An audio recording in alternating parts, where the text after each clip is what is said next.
Sometimes the most expensive mistake is not the invoice you reject, but the story you never bother to read. The rain hammered against the glass walls of Carter Heritage Development as the executive board gathered on the 34th floor overlooking downtown Seattle. Gray clouds hung low over the city, turning the skyline into a blur of steel and mist. Around a polished walnut conference table sat some of the most influential business leaders in the Pacific Northwest. Financial reports, project summaries, and engineering documents lay neatly arranged before them. At the far end of the room stood Nathan Brooks. His weathered brown work jacket contrasted sharply with the tailored suits surrounding him. His dark brown hair was neatly combed back, and his strong hands rested calmly on a leather folder containing the final invoice for the historic station restoration project he had spent nearly 8 months completing. Across from him sat Madeline Carter. At 35, she had become one of the youngest chief executive officers in the region. Her white designer suit reflected the muted daylight coming through the windows. Every detail of her appearance projected confidence, control, and authority. She reviewed the invoice one final time before placing it on the table. The room remained silent. "Mr. Brooks," she said, "this amount exceeds the approved budget by almost $200,000. Several executives exchanged glances. One quietly shook his head. Nathan nodded. The structure required work that was not included in the original plans. Madeline folded her hands. "Our engineering department disagrees." A few people smiled. Nathan remained still. The building disagreed with them. The answer produced several restrained laughs around the table. Madeline did not smile. "You were hired to restore a station, not rewrite project costs." Nathan glanced briefly toward the rain-covered windows. "I restored what was actually there." The chief financial officer leaned forward. "Are you claiming everyone else missed something?" Nathan looked at him calmly. "I am saying old buildings tell the truth if you listen long enough." More laughter followed. Madeline pushed the invoice toward the center of the table. "This company will not approve this payment." The words settled heavily across the room. Most people expected an argument, a demand, a threat of legal action. Instead, Nathan simply closed the folder. "I understand." The response surprised everyone. Madeline narrowed her eyes. "That is all you have to say?" Nathan looked directly at her. His voice remained steady and respectful. "You are free to reject the invoice." The rain intensified outside. Water streamed down the glass walls behind the executives. "But," Madeline asked. Nathan picked up the folder. "But you are rejecting the wrong part of the story." The room became still. No one laughed this time. Madeline studied him carefully. "What does that mean?" Nathan hesitated for only a moment. "The most important thing I contributed to that project is not listed anywhere on those pages." The silence deepened. Before anyone could ask another question, Nathan nodded politely and turned toward the door. His footsteps echoed softly across the conference room floor. Moments later, he disappeared into the hallway. The executives immediately began discussing budgets, contracts, and liabilities. Yet Madeline barely heard them. Her eyes remained fixed on the closed door. For reasons she could not explain, the words he left behind felt heavier than the invoice itself. Nathan Brooks drove home through the rain without turning on the radio. The windshield wipers moved back and forth across the glass, while downtown Seattle faded behind him in a blur of gray buildings and red brake lights. The leather folder containing the rejected invoice rested quietly on the passenger seat. He never opened it. He never looked at it again. The meeting was already over in his mind. The road carried him north toward a small neighborhood where modest homes sat beneath towering evergreens. By the time he pulled into his gravel driveway, the rain had softened into a light mist. Warm yellow light glowed through the kitchen window. Before he could even step out of the truck, the front door swung open. "Dad," a young voice called. 12-year-old Hannah Brooks hurried onto the porch, pulling a hooded sweatshirt tighter around herself as she smiled. Nathan felt the tension leave his shoulders immediately. "You should be inside," he said. "And missed the chance to see whether you survived your scary meeting?" she asked. Nathan laughed quietly. "Fair point." Together they walked into the house. The smell of homemade chili filled the kitchen. Schoolbooks covered part of the dining table. Family photographs lined a nearby shelf. Some showed Hannah as a toddler. Others showed Nathan working on restoration projects across Washington state. The house was not large, but it felt alive. Hannah watched him carefully while he removed his jacket. So, she asked. So what? Did they approve it? Children had a way of going directly to the important question. Nathan paused. No, Hannah frowned. After all that work? Apparently. She folded her arms. That is ridiculous. Nathan set his keys on the counter. Maybe, she repeated. Dad, you spent months on that station. Nathan smiled. You sound like my lawyer. I am available if needed. He laughed again and began serving dinner. Outside, rain tapped softly against the windows. The kitchen felt warm and safe. For a few minutes they talked about school, homework, and an upcoming science project. Then Hannah noticed something sitting on a shelf near the hallway. A small wooden box. Old, worn, covered in scratches from decades of use. You still have not opened it, she said.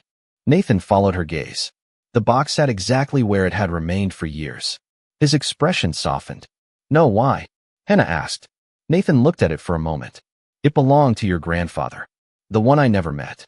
Yes. Inside the box rested old papers, sketches, and rolled blueprints passed down through the Brooks family. Nathan knew that much, but he had never searched through them. Life had always seemed too busy. Work, bills, parenthood. Tomorrow always felt more urgent than yesterday. Hannah tilted her head. What if there is something important in there? Nathan smiled faintly. If it has waited this long, it can probably wait a little longer. Yet as he looked at the weathered box, something felt different tonight. Almost as though the past was waiting patiently for someone to finally notice it. Hundreds of miles away, in the upper floors of Carter Heritage Development, Madeline Carter sat alone in her office, staring at a copy of Nathan's Invoice. Around her, the building had nearly emptied. The city lights reflected against the glass. And despite everything else on her schedule, she found herself unable to stop thinking about one sentence. You are rejecting the wrong part of the story. Nearly a week passed before the restored station officially reopened to the public. Newspapers praised the project. Local television crews filmed segments beneath the restored arches. City officials congratulated Carter Heritage Development for preserving an important piece of Seattle history. On the surface, everything appeared successful. Yet the deeper Madeline Carter looked into the project reports, the more uncomfortable she became. The feeling started with a simple conversation. Late one afternoon, she stood inside the station's central hall reviewing final inspection documents when a senior structural engineer named Robert Mills approached her carrying a thick folder. Robert had spent more than 30 years working on historic restoration projects. Very little surprised him anymore. That alone made his expression unusual. Madeline, he said, do you have a minute? She lowered the tablet in her hand. Of course. Robert opened the folder. I have been reviewing some of the modifications Nathan Brooks made during construction. Madeline immediately recognized the name. What about them? Robert glanced upward toward the massive timber supports crossing the ceiling. I cannot figure out how he knew. She frowned. Knew what? Robert pulled several diagrams from the folder and spread them across a nearby bench. These reinforcement corrections. Madeline studied the pages. What is unusual about them? Robert hesitated. They should not exist. The answer caught her attention. Explain. He pointed toward a section of the drawings. The original architectural records do not mention this load distribution problem. His finger moved to another page. And they definitely do not mention this solution. Madeline crossed her arms. Are you saying he improvised? Robert shook his head. That is exactly what I thought at first. He looked back toward the ceiling structure. Then I ran the calculations. The station around them echoed with the distant sounds of visitors exploring the newly reopened building. Sunlight streamed through restored windows, illuminating polished wood and stone surfaces. Robert lowered his voice. His changes increased long-term structural stability by nearly 30%. Madeline stared at him. 30%. That is correct. Without authorization? Yes. Robert paused. And without making the building look any different. She looked up toward the ceiling again. Everything appeared unchanged. Yet hidden behind the visible beauty were decisions nobody else seemed to understand. Could our team have found the same solution? She asked. Robert smiled faintly. Not from the records we had. The answer lingered between them. Madeline felt the same irritation she had experienced during the board meeting. Except now it was directed at herself. Nathan Brooks had not defended his work. He had not demanded recognition. He had simply done what he believed was right. There is something else, Robert said. Madeline looked back at him. What? He handed her another document. Several of these techniques are extremely old. I have only seen references to methods like this in historical restoration journals from nearly 50 years ago. Madeline studied the pages. Then where did he learn them? Robert shook his head. That is the question. As evening approached, visitors slowly filtered out of the station. The golden light faded from the windows. Madeline remained standing in the center of the vast hall long after Robert left. Her eyes moved across the restored beams, stonework, and hidden structural details that nobody else noticed. Then she remembered the final words Nathan had spoken before leaving the boardroom. The most important thing I contributed to that project is not listed anywhere on those pages. For the first time, she began to wonder whether the answer was not hidden in the station itself. Perhaps it was hidden somewhere much older. That evening, long after most employees had gone home, Madeline Carter remained alone in her office overlooking the Seattle skyline. The city shimmered beneath a blanket of rain-soaked lights, while traffic moved like rivers of red and white below. A stack of reports sat untouched on her desk. Emails waited for replies. Meetings waited for decisions. Yet her attention remained fixed on a single question. Where had Nathan Brooks learned something her own experts had missed? She closed the engineering report and stood. 10 minutes later, she stepped into a service elevator that descended far below the executive floors. Few people used it anymore. The lower levels of Carter Heritage Development contained decades of archived records dating back to the company's earliest projects. The elevator doors opened onto a quiet corridor lined with storage rooms and old filing areas. Cool air carried the faint smell of dust, paper, and aged wood. Madeline walked past rows of metal cabinets until she reached the historical archives section. A maintenance worker looked surprised to see her there. "Can I help you find something?" he asked. "Old project records," Madeline replied. "The oldest ones we have." The man nodded and pointed toward the rear of the archive. "Most of those have never been digitized." Madeline thanked him and continued deeper into the room. The farther she walked, the older everything became. Shelves filled with binders stretched into the shadows. Wooden crates carried faded labels from decades past. Time seemed frozen here. Eventually, she reached a section marked Founder Archives. Her grandfather, George Carter, had built the company from almost nothing. His story was legendary within the organization. Every executive knew it. Every employee admired it. Yet standing among these forgotten records, Madeline suddenly realized how little she actually knew about the details. She began searching through boxes labeled with project names and dates. Construction reports, budget summaries, survey maps, handwritten notes. Hours passed. Outside, rain continued tapping against basement windows. Finally, she located a collection of materials connected to the original station project from nearly 50 years earlier. Several folders appeared ordinary. Then she noticed something unusual. At the back of a shelf sat a narrow wooden door partially concealed behind storage crates. There was no label, no inventory number, no digital record. Curious, she moved the crates aside and pulled the handle. The hinges creaked softly. Beyond it lay a small storage room no larger than a walk-in closet. Dust covered every surface. A single hanging bulb illuminated shelves lined with old boxes. At the center stood a cedar chest with brass corners. George Carter's initials had been carved into the lid decades ago. Madeline felt her pulse quicken. She stepped closer and brushed away the dust. The chest had clearly been untouched for years, maybe decades. Carefully, she lifted the lid. Inside rested rolled blueprints tied with fading ribbon, engineering journals, photographs, and bundles of letters. Everything smelled faintly of cedar and old paper. She removed the first set of drawings and spread them across a nearby table. Yellowed pages unfolded beneath the light. Structural sketches, handwritten calculations, notes scribbled in the margins. Some belonged to George Carter. Others appeared to be written by someone else entirely. Madeline leaned closer. The unfamiliar handwriting appeared again and again throughout the documents. Beside several calculations sat the same signature, not fully visible, partially hidden beneath a fold in the paper. Her breath slowed as she carefully flattened the blueprint. Whatever name rested beneath that crease had been waiting there for decades. Madeline Carter carefully smoothed the brittle blueprint across the table beneath the hanging light. Dust drifted through the air while shadows stretched across the small archive room.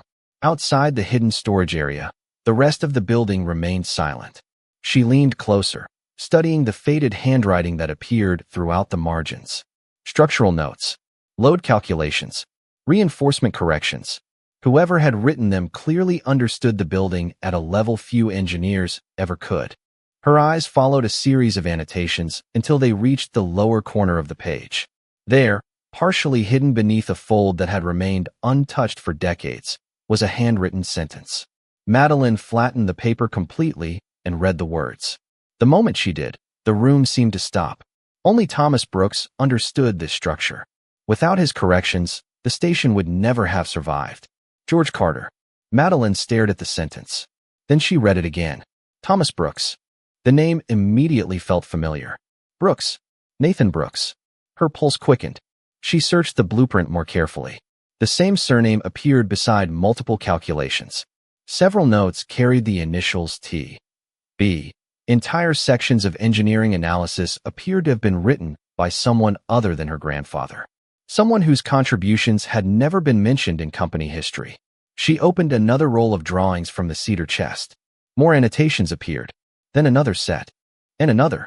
Everywhere she looked, Thomas Brooks seemed to be standing beside George Carter, solving problems, correcting designs, and strengthening structures. Yet none of the official records upstairs mentioned him. Not once. Confused, Madeline reached deeper into the chest. Beneath the blueprints rested a weathered leather notebook. The pages crackled softly as she opened it. Her grandfather's handwriting filled the journal. Personal observations, project notes, reflections from long days at construction sites. Madeline turned page after page until one entry caught her attention. Thomas found a flaw today that every engineer missed. If he had not seen it, the station would have failed within a generation. She continued reading. Several pages later, she found another entry. Investors keep praising me for the project. The truth is that Thomas deserves more credit than anyone realizes. Madeline swallowed. The image she had carried of her grandfather her entire life suddenly felt incomplete. Another page revealed an even more startling sentence. Someday, I must make sure the Brooks family receives the recognition it earned. She sat back slowly.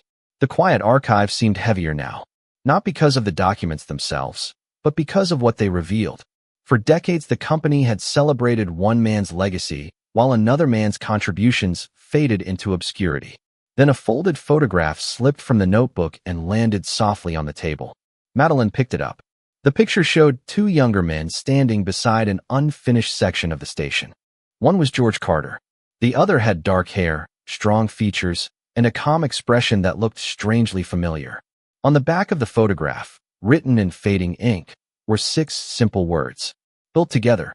Credit given to one. Madeline stared at the message for a long moment. Then she looked back at the blueprint. Suddenly, Nathan's final words in the boardroom no longer sounded mysterious. They sounded like a warning from someone carrying a history he did not even know existed. Madeline Carter remained in the archive room long after midnight. The photograph rested beside the blueprint while the old leather notebook lay open beneath the hanging light. Rain continued falling outside somewhere beyond the concrete walls of the building, but down here time seemed disconnected from the modern world above. She returned to the cedar chest and searched through the remaining contents. Beneath a stack of engineering journals, she discovered several envelopes tied together with a faded ribbon. Each carried her grandfather's handwriting. Every envelope was addressed to Thomas Brooks. None had ever been mailed. Madeline carefully untied the ribbon and opened the first letter. The paper had yellowed with age. Thomas, today the board praised me for solving the station problem. I accepted the compliments, but the truth is that the solution was yours. One day I intend to correct that mistake. Madeline read the sentence twice. Then she opened another letter. Thomas, investors keep asking how I see things others miss. I wish they knew how often the answer comes from you. Another letter followed. Then another. The pattern never changed. Respect. Gratitude. Regret. George Carter repeatedly acknowledged the contributions of the man history seemed to have forgotten. Yet every letter remained unsent. Madeline continued reading until she reached an envelope marked with a date nearly 20 years later than the others. Inside, she found a newspaper clipping folded carefully into thirds. She unfolded it. The article was short. Local builder and restoration specialist Thomas Brooks passes away after a brief illness. survived by son Michael Brooks and grandson Nathan Brooks. Madeline stared at the names. For a moment the room felt completely still. The connection stretched across 3 generations. Thomas Brooks, Michael Brooks, Nathan Brooks. She immediately searched through the remaining documents and found family notes attached to several project files. The timeline matched perfectly. The techniques Nathan used on the station had not appeared by accident. They had been passed down through decades of experience, observation, and craftsmanship. Knowledge handed from grandfather to son and from son to grandson. Suddenly Robert Mills's confusion made perfect sense. Nathan had not discovered forgotten methods. He had inherited them. Madeline looked back at the blueprint. Only Thomas Brooks understood this structure. The sentence now carried a different meaning. Somehow that understanding had survived long after Thomas was gone. She opened the notebook one final time and found a final entry written in George Carter's hand. Thomas never cared about recognition. He cared about doing the work correctly. But I hope someday someone remembers his name. Madeline slowly closed the notebook. A weight settled in her chest. During the board meeting, she had treated Nathan as though he were simply another contractor disputing a payment request. She had never imagined he represented a missing chapter of her own family's history. Even worse, Nathan himself probably knew none of it. The letters, the promises, the unfinished attempts to restore credit had remained hidden for decades. Upstairs, the company continued celebrating the station restoration as a modern success story. Down here, among dust-covered documents and forgotten promises, Madeline discovered a far older story. And for the first time since rejecting Nathan's invoice, she realized the debt her company owed had never been measured in dollars. Nathan Brooks knew nothing about the discoveries hidden beneath Carter Heritage Development headquarters. While Madeline Carter spent her nights reading forgotten letters and studying faded blueprints, Nathan's life continued exactly as it always had. Early each morning, he left home before sunrise. He drank coffee from the same chipped mug. He loaded tools into the same pickup truck. He drove to job sites scattered across Washington state and spent his days preserving buildings most people barely noticed. The station project was already behind him. At least that was what he told himself. One crisp autumn morning, he arrived at a small community library undergoing restoration near Tacoma. The building was nearly 80 years old. Sunlight streamed through tall windows while dust floated lazily through the air. Nathan climbed a ladder and carefully inspected a decorative wooden beam above the reading room. Every mark in the wood told a story. Every repair required patience. He worked quietly, focused on details invisible to most people. Around noon, his longtime friend and carpenter Daniel Mercer arrived carrying lunch. "You ever think about slowing down?" Daniel asked. Nathan smiled. "Every Monday. And by Tuesday I forget." Daniel laughed and handed him a sandwich. They sat together near a stack of lumber while sunlight warmed the room. After a few minutes, Daniel nodded toward Nathan's toolbox. "Still carrying your father's old measuring square?" Nathan glanced toward the worn steel tool resting nearby. "Every day. You know, most people would frame something like that." Nathan picked it up and turned it over in his hands. The metal edges had been polished smooth by decades of use. "My father would have hated that." "Probably." Daniel smiled. "He always struck me as the practical type." Nathan nodded. "Everything I know came from him." The statement carried more truth than he realized. His father had taught him how to read grain patterns in old wood, how to identify hidden stress points inside aging structures, how to trust experience without becoming arrogant. Yet Michael Brooks rarely talked about his own father. Thomas Brooks existed mostly as a handful of family stories and a few old photographs stored somewhere in the house. Nathan never questioned it. Some families passed down money. Some passed down property. The Brooks family passed down skills. That always seemed enough. Later that evening, Nathan returned home and found Hannah working on homework at the kitchen table. The old wooden box still rested on the shelf near the hallway, exactly where it had been for years. Hannah pointed toward it. "You still have not opened that thing." Nathan laughed. "You are very persistent. I learned from the best." She smiled. Nathan looked at the box for a moment. For reasons he could not explain, he almost reached for it. Almost. Instead, he shook his head and walked into the kitchen. Across the city, Madeline sat alone in a conference room surrounded by copies of letters, photographs, and engineering records. One sentence from George Carter's journal remained open before her. I hope someday someone remembers his name. Madeline stared at the words for a long time. Then she looked toward the photograph of Thomas Brooks. For the first time, she understood something important. Nathan Brooks had never asked for recognition. He had never used his family's history to gain advantage. He had simply continued the work, and somehow that made the debt owed to his family feel even greater. 6 days later, a black sedan turned onto the gravel road leading to Nathan Brooks's house, just as the afternoon sun began slipping behind the evergreen trees. The rain had finally disappeared, leaving the air crisp and clear. Nathan was in the backyard repairing a wooden garden gate, while Hannah sat nearby working on a school project at a picnic table. The quiet sound of birds and rustling leaves filled the yard. Neither of them expected visitors. When the sedan came to a stop, Hannah looked up first.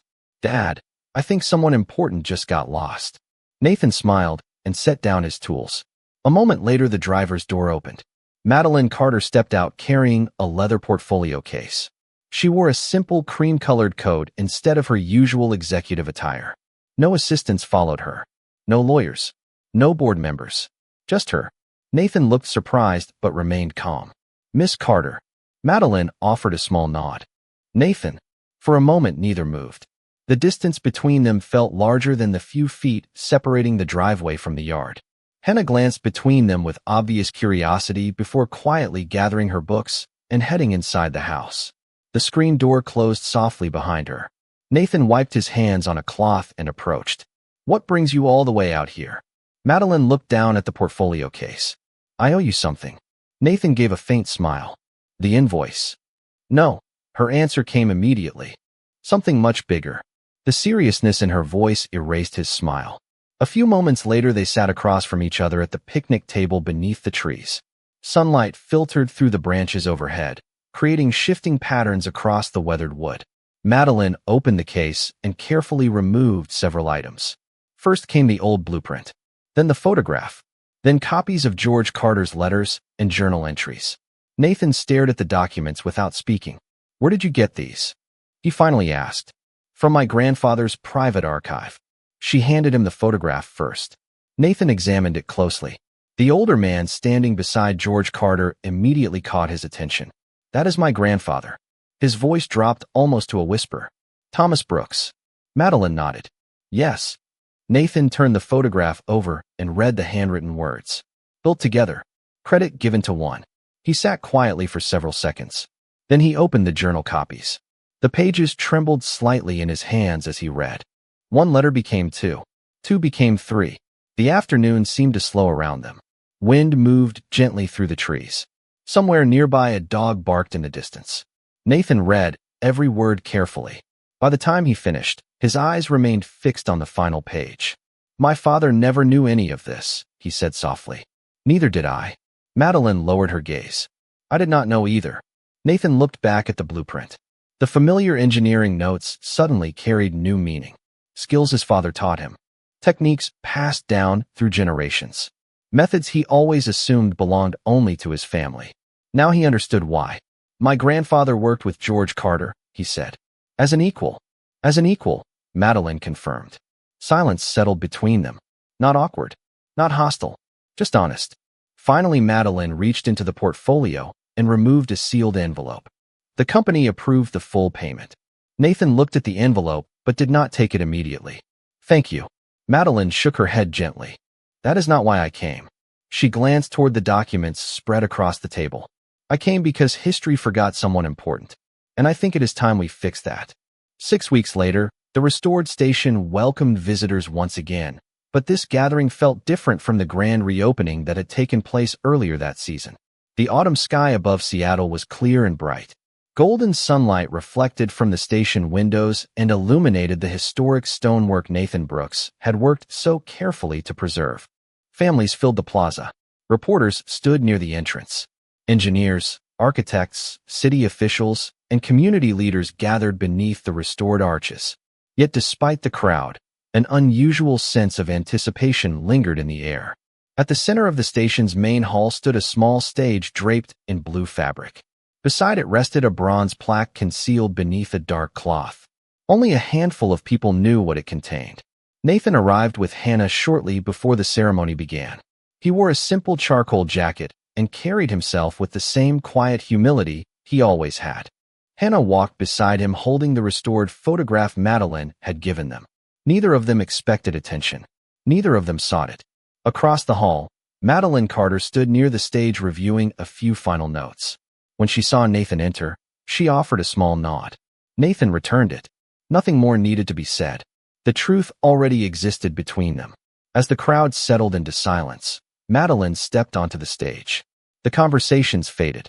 Camera flashes stopped. Even the sounds from the city outside seemed distant. For a moment, she simply looked around the station. Then she began speaking. She talked about preservation, about craftsmanship, about the responsibility of protecting history rather than rewriting it. Her voice remained calm, but those who knew her could hear something deeper beneath the words. Respect, gratitude, humility. Finally she paused. The hall became completely still. For many years, she said, our company celebrated a story that was incomplete. No one moved. We honored achievements without fully honoring everyone who made them possible. Madeline looked toward Nathan. Today we correct that mistake. A quiet murmur passed through the audience. Madeline continued. Nearly 50 years ago, George Carter worked alongside a builder and restoration specialist whose contributions shaped this station in ways few people ever knew. His insight solved structural problems that others could not see. His craftsmanship protected this building for generations. His name was Thomas Brooks. Nathan lowered his eyes. Hannah squeezed his hand. The crowd listened in silence. Historical records recently discovered within our archives show that Thomas Brooks was not simply a contractor. He was a partner in the work that built this legacy. Madeline stepped aside. Two workers carefully removed the cloth covering the bronze plaque. Sunlight struck the metal surface. The names George Carter and Thomas Brooks appeared side by side, equal in size, equal in honor. Beneath them, a simple inscription had been engraved. This station stands because two men chose integrity over recognition. For several seconds no one applauded. No one spoke. The entire hall remained silent. Not because silence had been requested. Not because anyone felt uncertain. But because the truth carried a weight greater than words. Nathan looked at the plaque.